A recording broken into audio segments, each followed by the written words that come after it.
The Lord be with you. And with your spirit. A reading from the Holy Gospel according to Matthew. Glory to the Lord.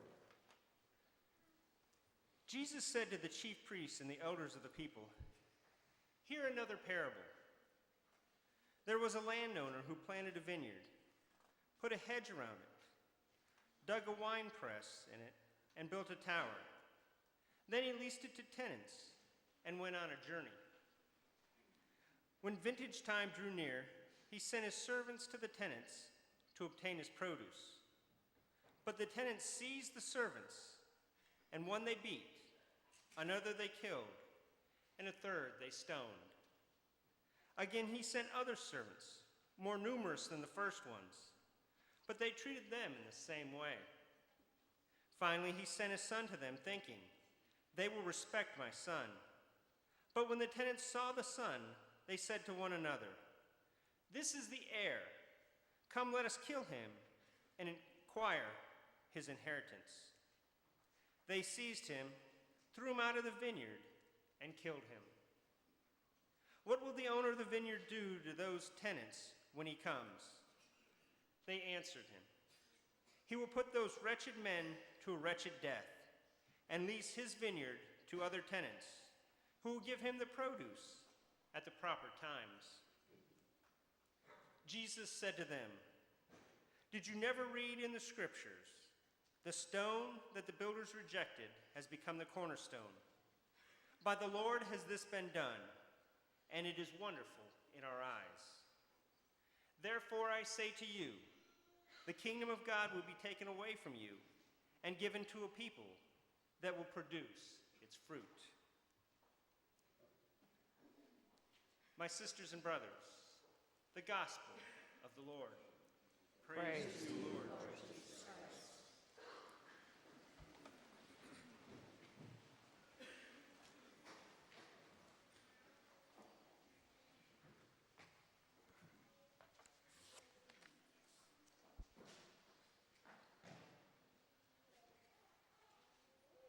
They will respect my son. 59 candles were lit. The bell tolled 59 times, and we paused in silence 59 seconds.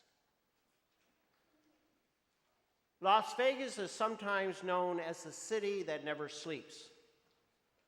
I am sure that this past Sunday night and well into the next morning, no one was getting any sleep, but for a different reason.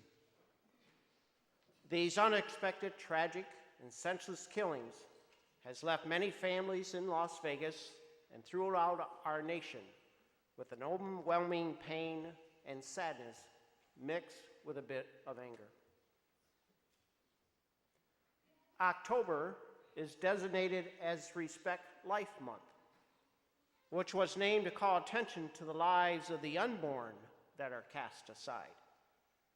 And yet, all too often, as what happened in Las Vegas, as well as in Sandy Hook, Virginia Tech, Charleston, San Bernardino, Orlando, and across many cities and streets in our nation, we are witnessing the disrespect of the human life that is born. So that begs questions. How important is human life after conception? From what we have witnessed over the past 10 years with mass shootings throughout our nation, not very.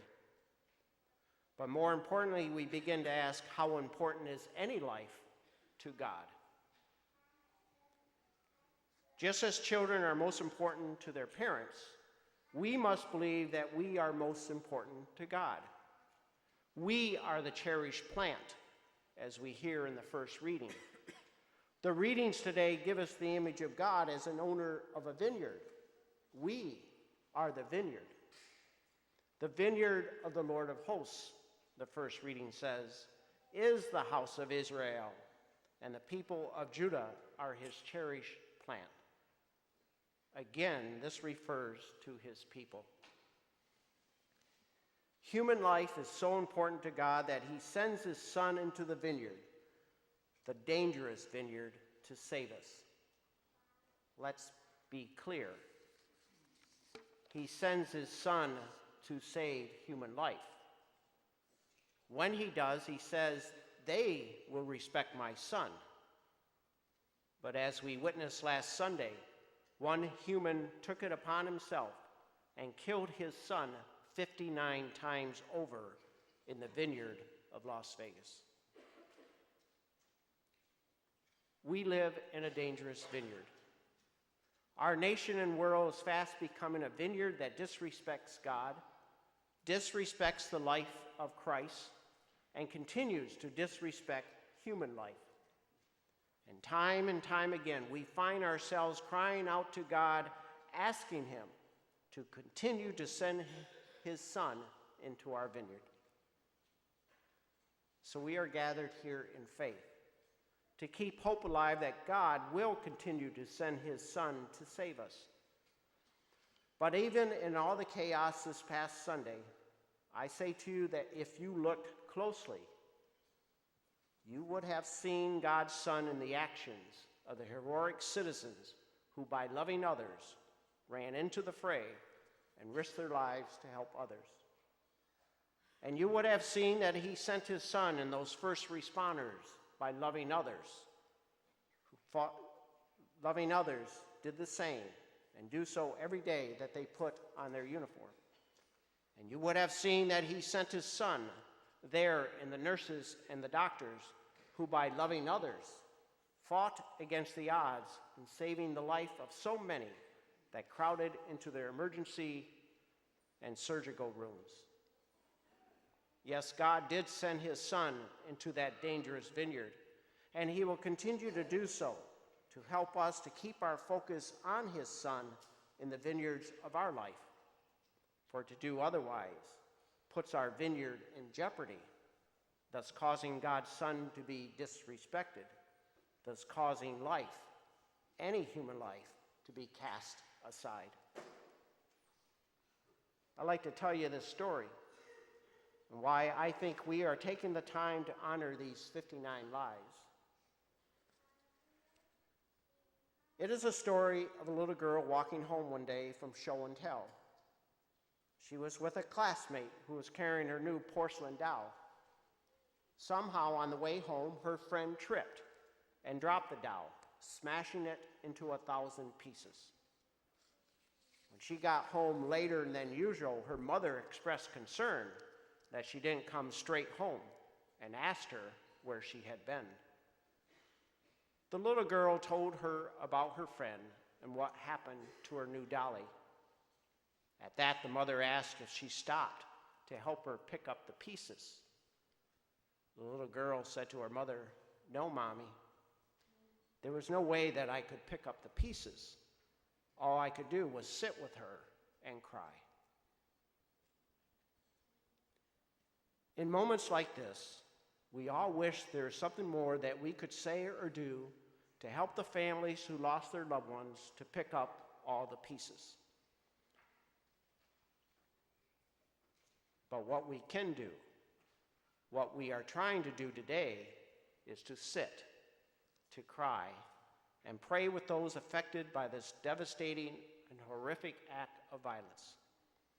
That is why we come to church, not just today, but each week, to sit, to cry, and to pray with those who are in need of God's presence in their vineyard of life, when the darkness of evil falls upon them and all appears to be lost.